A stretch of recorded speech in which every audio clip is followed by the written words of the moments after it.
Hello there, Pisces sign. Welcome to your monthly reading. So Pisces, this reading is for the month of October. Sun, Moon, Rising, Venus. So Pisces, hindi lahat ng Pisces maka-resonate sa reading na to. So takes what resonates and leave the rest. Cross-watchers, pwedeng kayo to at hindi sila Pisces sign. So put yourself in a situation kung saan kayo naka-resonate, Pisces. So Pisces, if hindi kayo naka-resonate sa reading na to, please do check your other placements, your Sun, your Moon, your Rising, your Venus sign, dahil pwedeng doon kayo maka-resonate at hindi dito. Especially your Moon sign, panoorin ninyo. So Pisces, let's see. October, love reading for Pisces. October love reading for Pisces. Pisces, Sun, Moon, Rising, Venus. Pisces, Sun, Moon, Rising, Venus.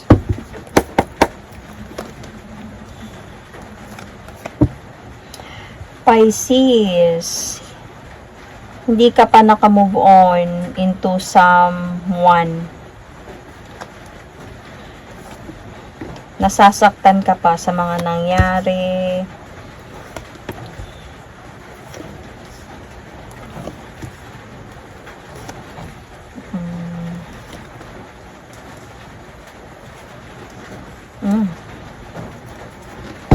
Pisces, let's see. Malungkot ka, Pisces. Parang asa point ka na may mga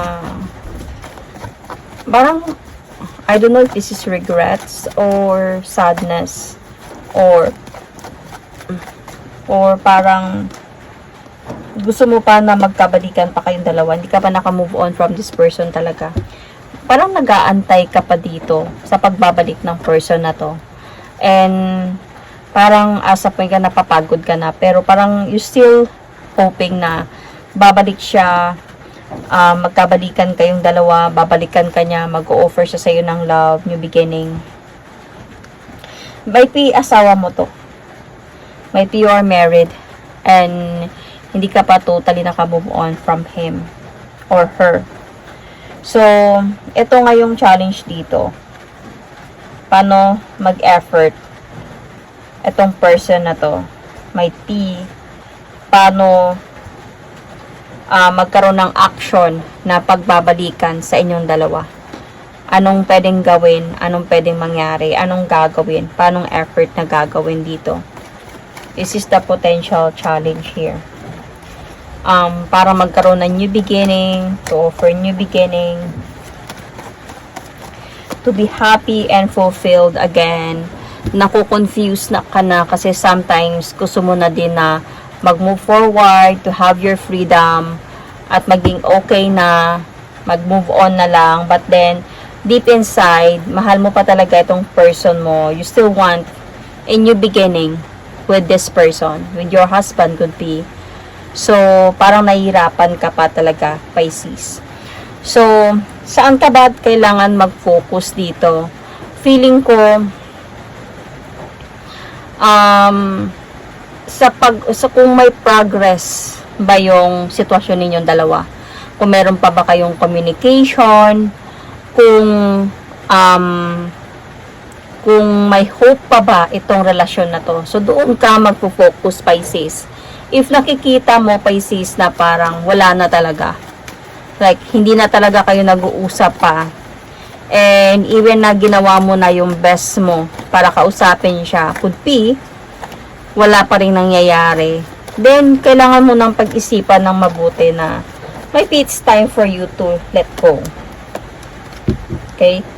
Maybe it's time for you to move forward, to heal.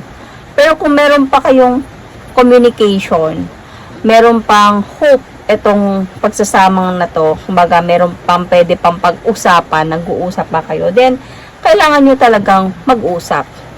Kailangan nyo talaga dito na magkaroon ng time na pag-usapan itong pagsasamang ito. Kasi namimiss mo yung person na to, Pisces eh. And I think one of you, I think this person, might be the other person, is still parang naiipit siya sa sitwasyon. Trap in a way. May pwede din naman na trap ka into this, na whether mag-move forward ka na or mag-aantay ka pa, naiipit ka sa kung hindi mo alam anong decision ang gagawin mo. Because you really want na may mabuo kayo ulit, could be. So, sobrang nai-stress ka, nag-overthink ka sa mga nangyayari. Minsan you just really wish na sana matatag akong tao. Yung parang brave ako na harapin ito. Kaya lang, nasa point na parang hindi. Naiiyak ka minsan. You are very sensitive kasi, Pisces. Naiiyak ka, naiisip mo to. Gusto mo mangyari to, pero hindi mo kaya. Gusto mo pa din na mabuo kayo. So, noon kasi, napakagandang pagsasama kasi ang meron sa inyo dito, Pisces, before eh. Maganda yung pagsasama na meron kayo before ng person na to. Maganda yung bonding ninyo in the past. I think nang biglang may nalaman ka or may nakapagsabi sa'yo na siguro merong third party. So, biglang may nakapagsabi sa'yo dito. Nalaman mo, nag-observe ka, nalaman mo. Siguro may chismis, and then nag-start ka na mag-stalk, nag-start ka na mag-research. Totoo ba to? Hindi. So, biglang siguro nagkaroon to ng clarity kasi parang hindi kayo na dito nag-usap eh. Might be your person, might be gave you silent treatment na. Nung nagtatanong ka na ba siguro, umiiwas siya sa tanong mo, and he gave you silent treatment. Baka kahit nasa isang bahay lang kayo, hindi kayo nag-uusap, or binawaliwala niya yung tanong mo. So, dito na kayo nagkaroon ng parang taguluhan in a way. Until siguro na-disappoint na yung person mo dahil sa may mga disappointments na dito dahil sa mga tinatago na hindi sinasabi, walang balak sabihin, and nakaramdam ka na dito na parang ginagawa mo na akong tanga, so nag-aaway na kayo dalawa until might be ikaw mismo yung nag-cut off ng connection na to or marriage na to in the past. So, your strength here is your children, Pisces. So, yun yung nagbibigay sa'yo lakas. Itong mga anak mo or anak mo. Because this is your strength na nagpapatuloy ka pa, na may hope ka pa sa pagsasama ninyo because of them or because of your child. So, this is your strength. In the near future, let's see, or this month of October, maingay ha kasi umuulan.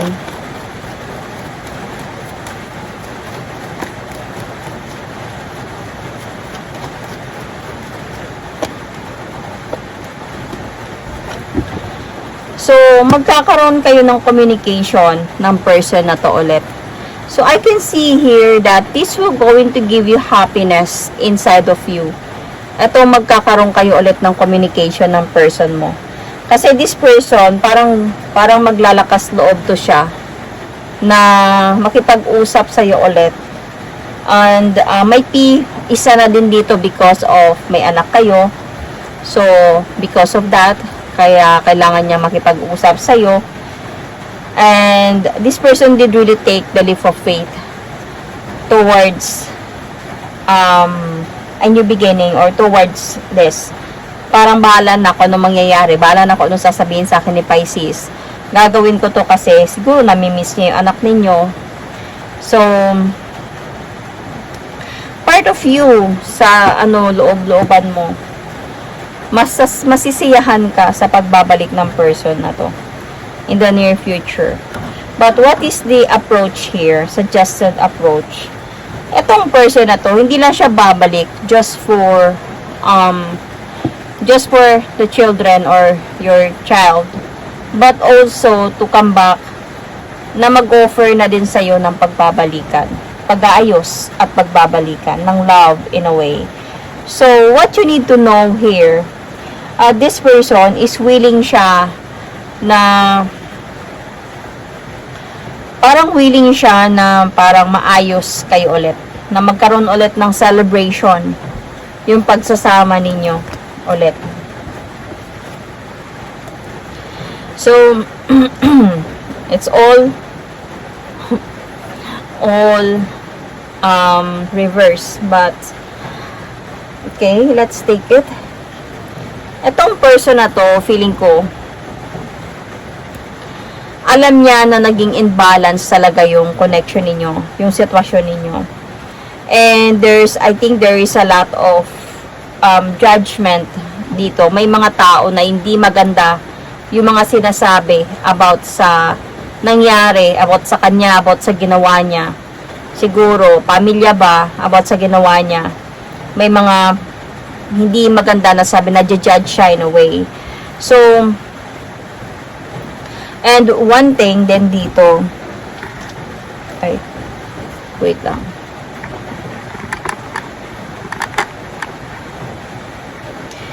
Iniisip niya din dito na ikaw might be as a point na baka ikaw magbabago ka or nagbago ka na.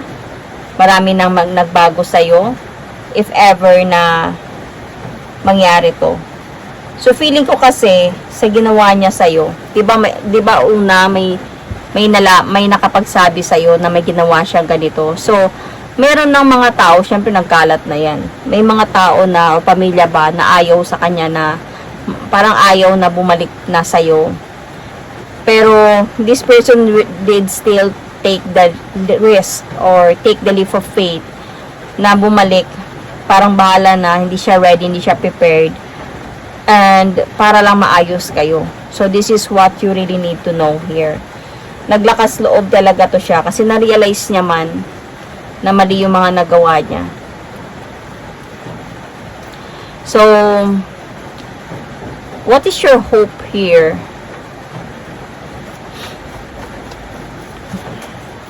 Pisces.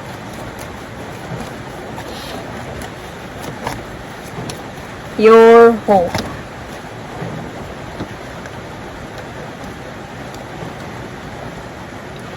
You are hoping that wala nang cheating na mangyayari pa. Kumaga, kung ipaglalaban ka niya ulit, ayaw mo na yung mayroon pang cheating na mangyayari.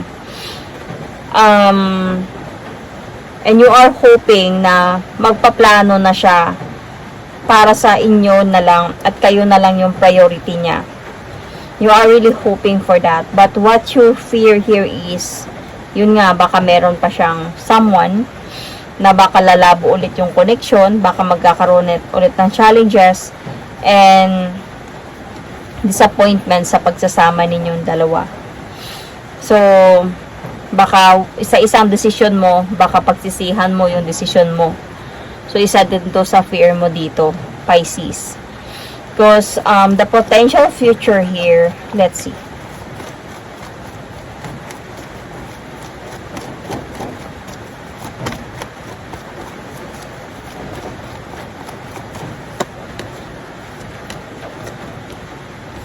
There is a possibility, Pisces.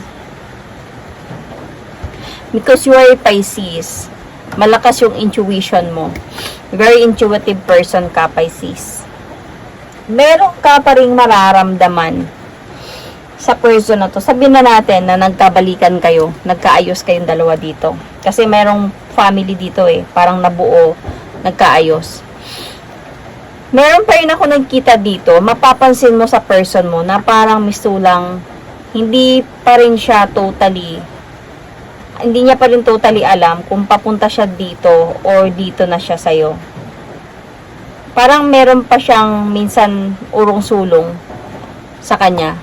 feeling ko mapapansin mo to sa kanya, na feeling mo meron pa rin siyang tinatago sa'yo, na wala siyang balak sabihin sa'yo. And, may nakikita din ako dito, na may mga times din na magtatalo pa din talaga kayong dalawa dito, even if nagkabalikan na kayo. Might be sa mga nangyari before, might be pagtatalunan nyo yung same person ng dahilan kung bakit ganyan. So, I can see here that kailangan talaga dito, hindi man madali balik yung tiwala, Pisces. Pero kailangan dito yung kung willing na kayo na mabuo ulit yung pamilya ninyo, huwag nang ibalik kung ano man yung issue dati. Kasi feeling ko dito sa person mo, even yung person mo, may nakikita ko sa kanya dito na parang hindi siya sure even sa pagbabalik niya sa'yo. Hindi dahil sa hindi kanya mahal ka niya, pero parang marami ng changes kasi namang nangyayari. Parang, I don't know if hindi niya na-appreciate so much yung pagsasama ninyo kaya ng dati. So, kailangan itong relationship nito or itong pagsasamang ito, kailangan talaga siya ng parang pag-aalaga. Kailangan siya ng pag-aaruga. Kailangan din siya dito ng parang to focus on, to help each other para mabuo ulit. So, there is still a possibility na pwede pa kayong mawasak ulit ng person na to kung magpapatuloy pa din yung away, magpapatuloy pa din yung selosan, magpapatuloy pa din yung minsan hindi kanya maiintindihan. So, if ganun lang din yung mangyayari, Pisces, if buti pa, much better na you really need to choose yourself muna talaga before anything else. Kasi, feeling ko, bakit to nangyayari sa'yo? Bakit mangyayari to sa'yo, itong future na to? Kasi, hindi ka pa heal hindi ka pa naghilom, hindi ka pa nag-proceed towards self-growth, self-focus, or finding yourself, or self-love. Bumalik siya, tinanggap mo siya ulit. So, kumbaga sa sugat, nasugatan ka na niya, hindi pa siya naghilom. Ano ba tawag dito? Na-scratch mo siya ulit. So, lalo ka lang masusugatan. Kumbaga, akala mo, di ba yung pag may sugat tayo, parang may natutuyo na naitim. Akala mo, yung masarap siya tanggalin, parang ganun. Akala mo okay na. Pero pag scratch na ganun, may dugo pa pala. So, masasaktan ulit. So, kailangan talaga ng self-healing, self-growth, self-focus, soul-finding, anything. I think it's better na kung hindi ka pa ready for that, yun muna yung gagawin mo. Para sa, if ever man nababalik siya sa'yo, ready ka nang harapin siya. Dahil alam mo na worth it kang person. Hindi ka na weak. Kasi yung mangyayari kasi dito, in the future, parang wala kang tiwala sa kanya, wala ka ding tiwala sa sarili mo na worth it kang tao. Na bakit siya bumalik sa'yo dahil alam mong worth it ka. Parang feeling ko, maiisip, magsiselos ka pa din na baka nagkikita pa sila. Weakness kasi ang tawag dun eh. So, yun. I will going to pull an oracle card.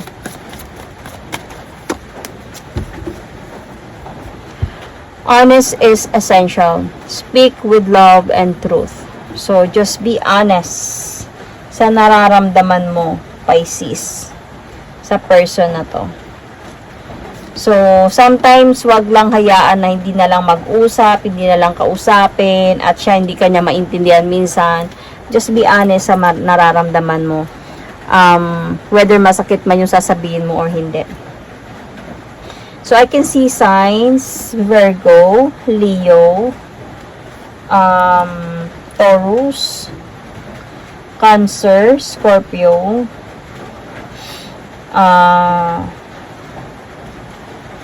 Capricorn, Sagittarius, Taurus, as I said, right?